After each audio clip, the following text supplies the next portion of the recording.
Welcome to Good Grief, the podcast where resilience meets reality. I'm your host, Dr. Christine Malone. In this podcast, we delve deep into the stories of individuals who've triumphed over tragedy, adversity, and trauma. In every episode, we bring you raw and honest narratives from guests who faced life's most challenging moments head on. Through candid conversations, they share their journeys of resilience, shedding light on the strategies, mindset shifts, and support systems that empowered them to rise above their darkest hours. Join us as we explore the profound depths of human resilience and discover how, even in the face of life's toughest trials, there can be light, growth, and yes, good grief.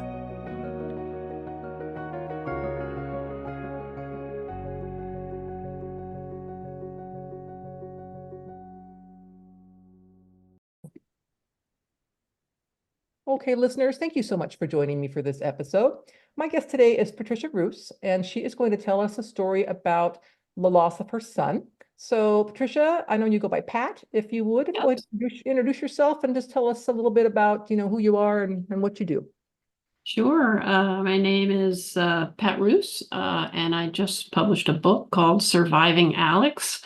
Subtitle is Sociologists Always Have Subtitles, A Mother's Story of Love, Loss, and Addiction. So I spent many years, especially during Alex's childhood in New Jersey. So 30 plus years in New Jersey. My husband and I were both faculty members in the sociology department at Rutgers and enjoyed that. And I had a flourishing career there until my son Alex died at 25 years of age in 2015. I changed my research on a dime, just like overnight. And I used to do research on gender differences and occupational segregation, but that's a whole other topic. And just overnight, I changed and started investigating and researching addiction because I was trying to explain, how this could happen to my family and trying to understand that. So that's how I got into it. And 9 years later, almost to the day, I published my book, Surviving Alex, and I'm very pleased with it. It's a beautiful book. And Rutgers University Press published it, and it's basically, I tell them it's my Jersey story. So I love the book, and I hope people read it. And I think it's, I had my main audience was those who went through what I went through. Families, moms in particular, who went through issues of addiction with their children or neighbors or relatives, you name it. Addiction is everywhere. So that was my main audience. But I also wanted to make sure that the audience was broader, and in particular to all those people who thought it couldn't happen to them. Yeah.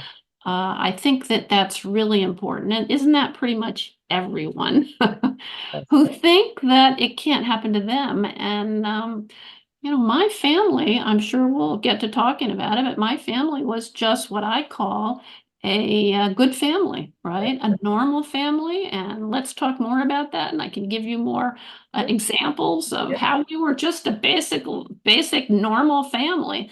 Yeah. I guess one thing I'm thinking also, as you're talking about the book being kind of a wider audience, is one of the things I know I've heard is someone might want to read it to say, well, gosh, this happened to my neighbor or my coworker, and I don't know how to talk to her. I don't know what to say, and so on. So kind of that I think really is helpful. So if they might be not feeling terribly comfortable coming up to the coworker and saying, hey, Pat, rather than that, I think that's really important. Can you? Oh, I lost you for a minute. I think that's really important because people think, I can't tell you how often people just don't talk with me because nobody wants to talk with a mom with a dead son. And, that is crazy because we want to talk. And I spent a long time sort of coming back to life. And talking with people is a major part of that. Communicating, communication, a community, right? Connection. is really critically important. And if you don't talk with people and you don't talk with them about their loss, my best friends did. They just knew how to do it. And when something happened, they would remind me, Pat, I'm thinking about you. And, my best friends did, but sort of that next level of friends, they're kind of worried because it's just like, whoa, if I talk about it, is this something that could happen to my family? And I say, yes, it could happen to your family. As much as you think it can happen to anyone, because if it happened to my family, sort of my normal, good family, it can happen to anyone. I so relate to that. So as I shared with you before we started recording, I lost a child due to a medical malpractice, and I had worked in healthcare for a very long time. So and I knew about injuries. I knew about what horrible things can happen to people in healthcare. And so I always would say, gosh, if that can happen to me, I swear it can happen to anyone. And also to the topic of friends, some of my very close friends who didn't know what to do, actually would ask me, what do you want? What can I do? Do you want to talk? Do you want to listen? What do you want to do? If you don't know, don't assume. And obviously, you probably had people come up and say dumb things too, that it's kind of like, well, why'd you say that? But those kinds of things. So you don't want people to come and say, oh yes, I know so and so, and this is what happened to me. You don't want to do that. And yet, if you're somebody that's gone through this, I think it's also very important to not when you're with people, to ask about their family. So I'm very, very careful when I'm with my friends. We talk about me, we talk about what I'm doing, what my husband and I are doing, what our other kids are doing. But I also ask, what's going on with so-and-so? It's like, they just had a baby, tell me about it. You're a grandmother now, tell me about it. Right? Because I want to share in that as well. Isn't that what community and friends are all about? Is sharing your life with your friends. And you can't do that if you're only talking about yourself. So I think that's really an important thing to do is ask about what's going on, even if it's sad topics like grandkids, right? My kid's dead. I'm not going to have a grandkid from him. So but you don't want to talk about other people's grandkids. That's a great example. Yeah, tell us a bit about Alex. How was he when he's growing up? I mean, what kind of a kid? Alex was just such a sweet kid. He was everybody's friend. He was smart. He had a wicked sense of humor, just like his father. I don't know how he got that sense of humor, but it's partly just being smart and being able to, that's not me. I'm not somebody who's particularly funny, or my husband thinks I'm funny. I think he's the only person in the world who thinks I'm funny. But Alex was just, brilliant, and he played sports. He had a black belt in karate. He was a baseball player. My neighbor said, we were so surprised that here we had these pointy head intellectuals next door, and yet they had the kid who was the most the athletically best kid in the neighborhood. And he stayed and played baseball through high school, and he was terrific. I think it's also important, though, because I've talked with a lot of parents about this, especially moms, when you talk about a kid who's died of substance use, is that they're very sensitive. And Alex was so sensitive, almost too sensitive for this world, is the way that I tend to think about it, and the way I wrote about it in my book. And you realize other moms have told me that same thing. Yeah, my kid, it's almost like the world is very sensitive and they take all of that on themselves. But he wasn't a loner. He had more friends than you could believe, and everybody thought he was their best friend. And then people would say to me, I don't know if Alex thinks I'm his best friend, but he was always my best friend. Right. It says something, that really says something if your kid has that many good, wonderful friends. Yeah. Oh, for sure. So at what age was it when he started with his drugs? So it's a little bit, it's a lengthier story, and so I won't go on in great detail, but when he was 12 and 13, he had anorexia. Mm, And that was really the beginning because what is drug use other than self-medication, right? It's not that people choose to do this. Alex said to us, people say, I choose this. Why would I want this life? He didn't want this life.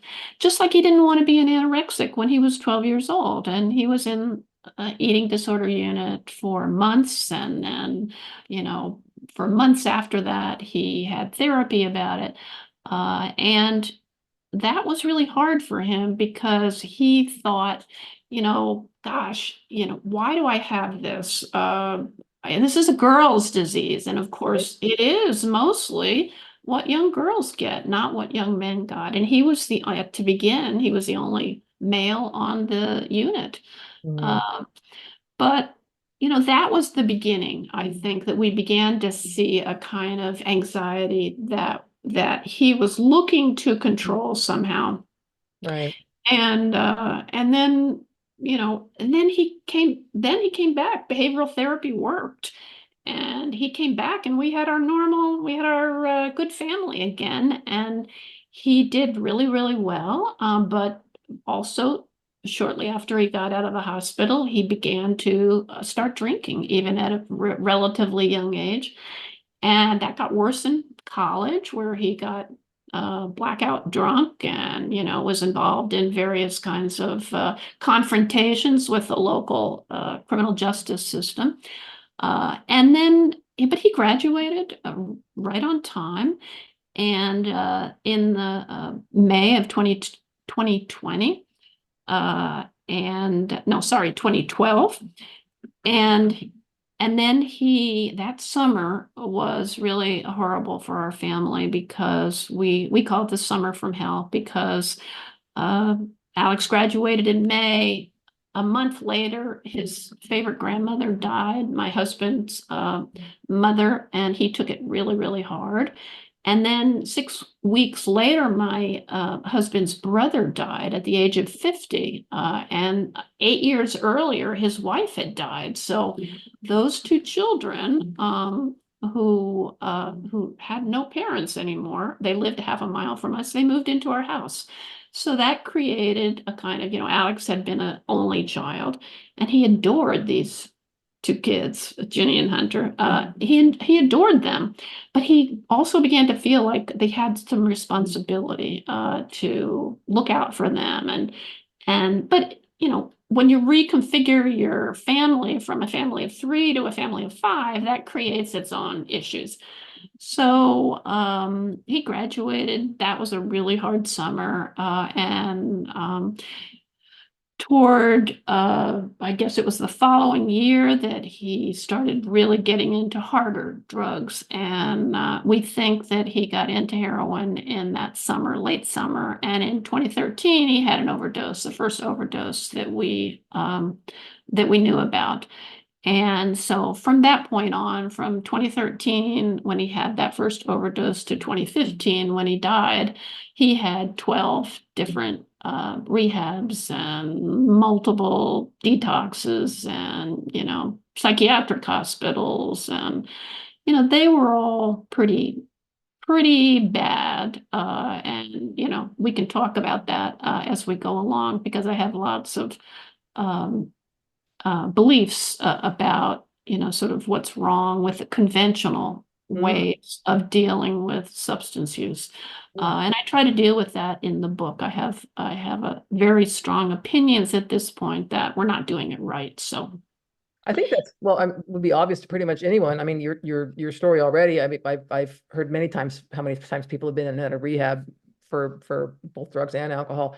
yeah, Clearly, whatever we're trying to do isn't at least a one right, step working because if you're having to go back in 12 different times, clearly whatever the technique exactly, is not working. exactly, So not why is working. that? Or maybe it works for some, but not for others. I don't know. But I'm just saying it's clearly but I think if we're trying to treat a disease as one size fits all, that's probably part of the problem is as well. If not everybody has the same um, cure, if you will, the way to get me out of this is not going to be the same for one as it is for another, which I think can be Yeah. important I to think remember. I think it's really important to recognize, though, that the kind of strategies that we're using are not really working, because most people think about it as a personal choice, that the person is making the choice to take drugs or to drink, right? Drinking is like the worst drug. It's legal, right? People do it. And other people think about it as a brain disease. Mhm. And I look at it really differently. And I think this is the sociologist in me, is that I look at it, sociologists love the word context. Mhm.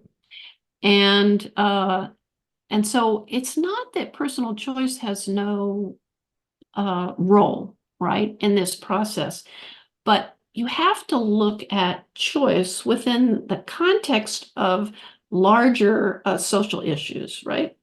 And so if we think about the context that though that individual choice occurs within a particular context, whatever context that person lives in. And so that takes into account issues of psychology, right? Depression, anxiety, but it also takes into account socioeconomic factors like unemployment, racism, trauma, right? All those things that people live through or have in their lives, and any kind of decisions they make, any kind of choices they make, right? I put choice Right.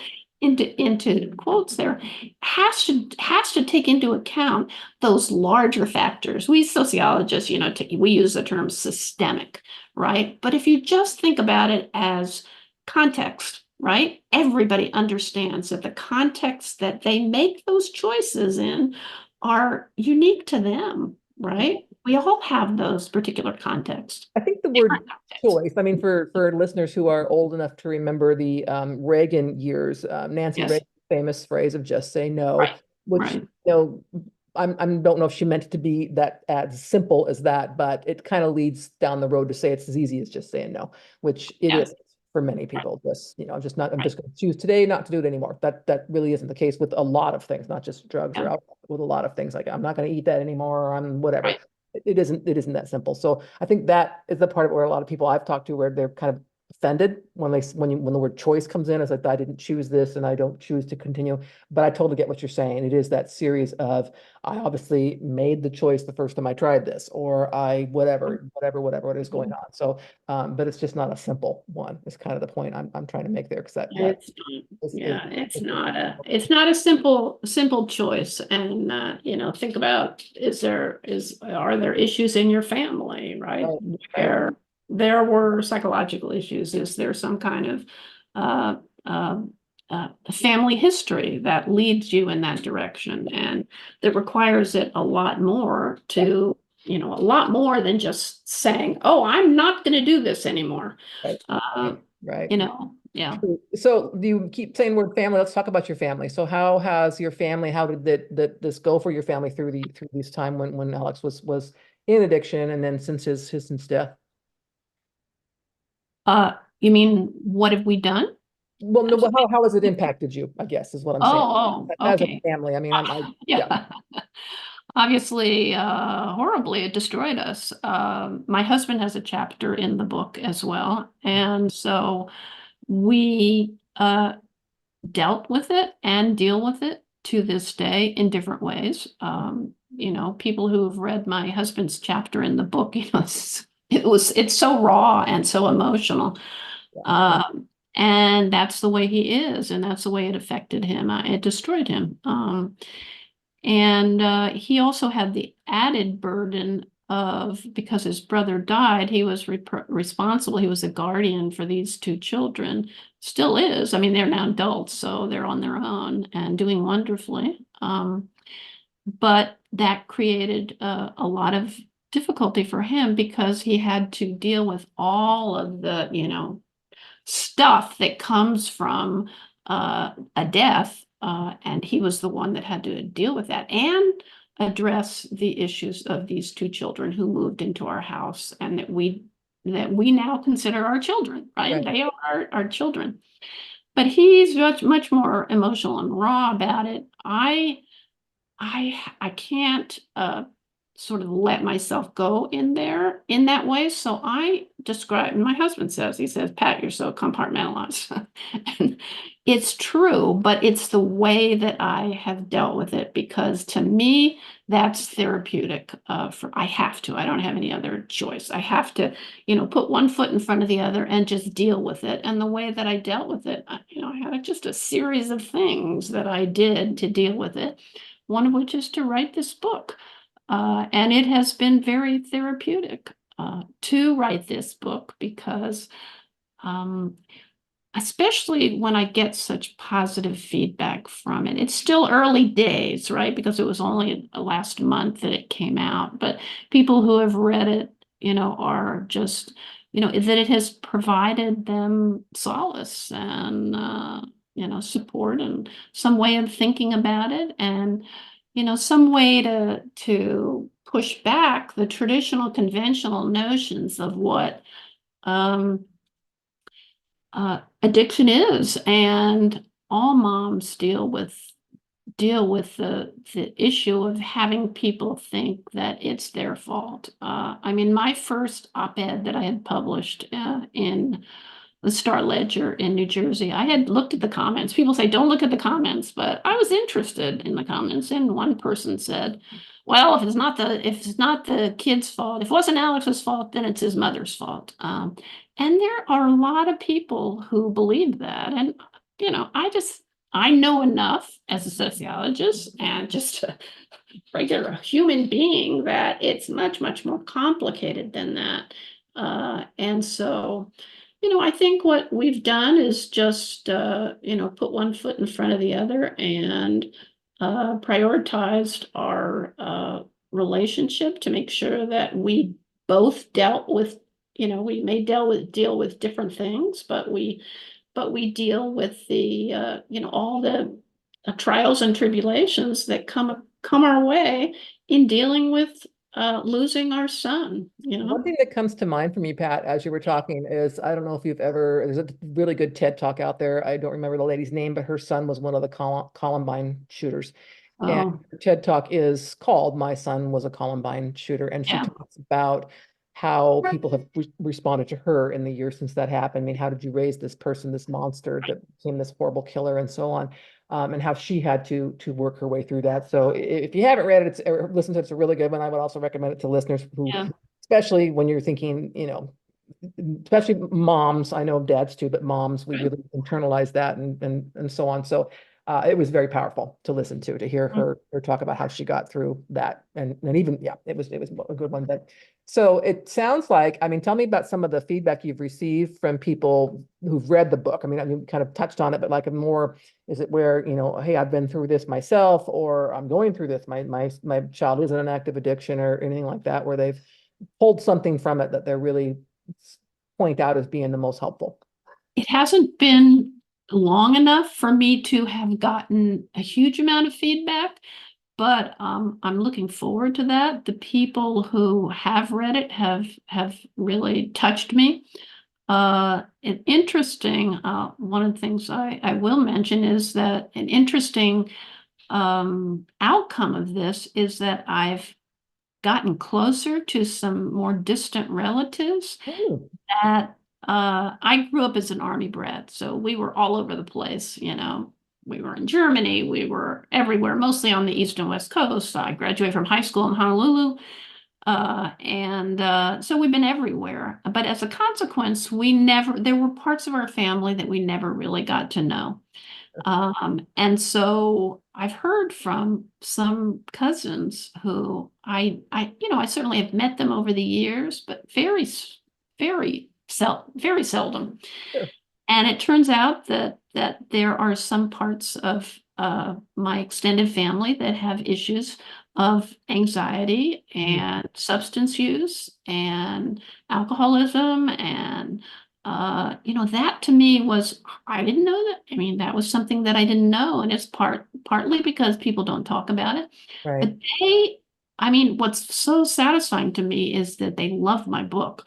I mean, people who sit down and read it say, they read it like in one friend of mine says, I read it in 2 days, and the only reason it took me 2 days was because I needed to rest my heart. Yeah. Because it's a really hard read. It's very sad. You know the ending before you even pick it up. But they learn something, and as a academic, right? Mhm. That is the one of the things that's most satisfying to me is that people have learned from my story. Right. You know, as an academic, at least, in my sociology world, there were so many numbers, right? I did statistical analyses. That was one of the things I did until somewhat later, I ended up doing some qualitative work. And, but this is a whole different order of magnitude, this kind of opening yourself up Right. in a very different way. And yet it's so much more satisfying to me because and it was so much easier to write than the sociology that I did. I labored with that sociology.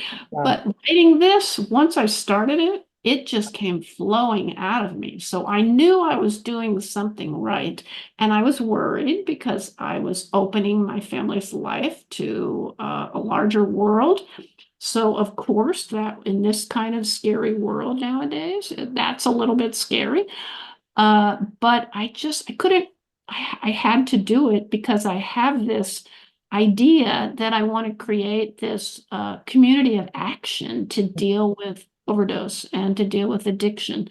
And I want politicians to hear that. And I want them to be, I think politicians need to have more, there needs to be more political will to address the issue of overdose and addiction. Uh, Absolutely. Absolutely. Unfortunately, You there hear about it just is everywhere. not enough of it. Yeah, you hear about it everywhere, every community, everywhere, and people say, Yes. it's like homelessness. Well, it's happening everywhere. It's like, drugs. It's a pandemic, is what it is. And so, for people to ignore it and think it's again, as you've touched on earlier, it only happens to certain families. It doesn't happen to my family. It doesn't happen in my neighborhood. It doesn't happen here. Is such garbage that I think I that talk about that. I yeah, talk about that in the book. yeah, And that's one of the first steps the for people. numbers. Yeah, for people to realize it can. I hope it doesn't, but it can happen to you. Yes, Right. right. So one thing I want to make sure we touch on before we finish is if you have any sort of advice or something that you would share if someone was listening that has a loved one who is in active addiction and they're on that road. What advice would you give them to help take care of themselves through that journey? Sure. So one thing is that I want to say is before, right, you see signs of that, I think it's useful to do a kind of assessment to figure out, like in our case, right, Alex had anorexia. So we knew he was susceptible to issues of anxiety, right? And so I think sort of assessing it and saying, are there things to be worried about? And if so, if your child starts showing these issues of insecurity and anxiety, and this is rampant right now. I mean, every time you open the newspaper, there's more studies of how anxious everybody is. So I think to be aware of that and in your extended family, just to know about that, be aware of issues like poverty and unemployment and those kinds of things that can make to have your kid be susceptible. But also, if in fact, you get on what I call this carousel ride from hell, or within the addiction community, people talk about it, the insanity, right? Once you fall into that insanity, I think that there are sort of a whole set of factors. I have in my book a whole resources section where I suggest that, where you can get help. And things are different from when my family and I went through this 10 years ago, right? Alex was in active addiction. Nowadays, there are the critical thing that's the difference is there are treatment programs which are not just 12-step programs. I have no problem with 12-step programs if they work. Right. You know, thank God you found them. That I always think it's the community that you find. If that works for you, and some of Alex's friends, did that, great. But if not, it never worked for Alex, right?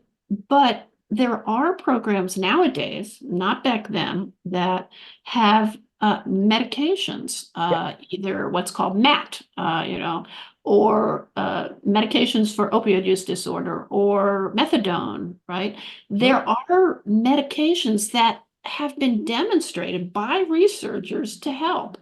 Make sure that you find one of those programs. And I hope that nowadays there are more of them. Unfortunately, there's still many more simply 12-step programs that don't believe in medication of any form whatsoever.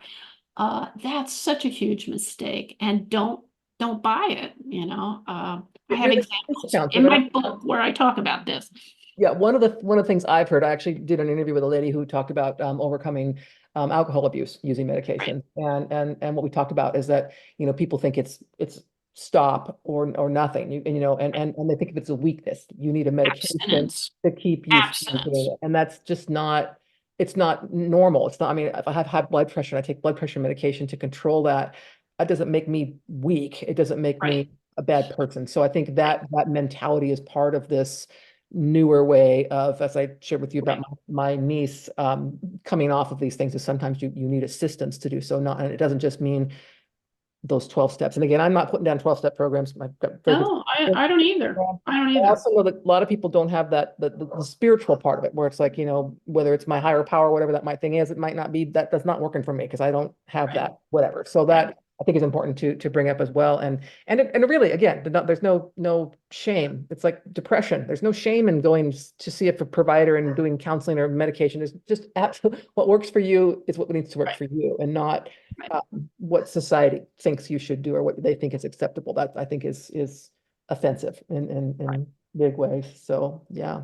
Well, we will definitely link to your book in the podcast notes for this podcast so that people can pick up a copy of it. I know I will be picking up a copy of it.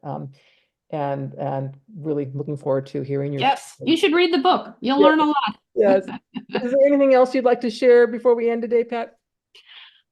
Just that I really hope that people do read the book and become a member of this community of action, right? Yeah. This is 110,000 people overdosed just in the past 12 months, right? Those people, if you don't know it, could have been your neighbors, could have been your kids, could have been your parents, right? They are out there. We are all out there. They are us, right? Rather than some other, right? They Right. are us. They are us. That's what you have to realize, that they are us. No, I think it's a great point. Great point. Well, Pat, it has been an absolute pleasure to chat with you today. Thank you. Thank you. And I enjoyed it. Thanks for inviting me.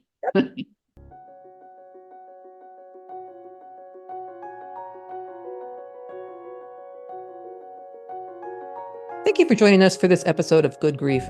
We hope that the stories shared today have inspired and empowered you on your own journey of resilience. If you want to dive deeper into the themes of trauma, tragedy, and survival, be sure to check out my memoir, The Day I Became the Spider Killer, a memoir of trauma, tragedy, and survival. In this book, I shared my own raw and honest experiences, offering insights and strategies for overcoming life's toughest challenges. You can purchase the book on Amazon, Barnes & Noble, or listen to it on Audible. Your support helps us continue to bring these powerful stories to light and spread a message of hope and resilience.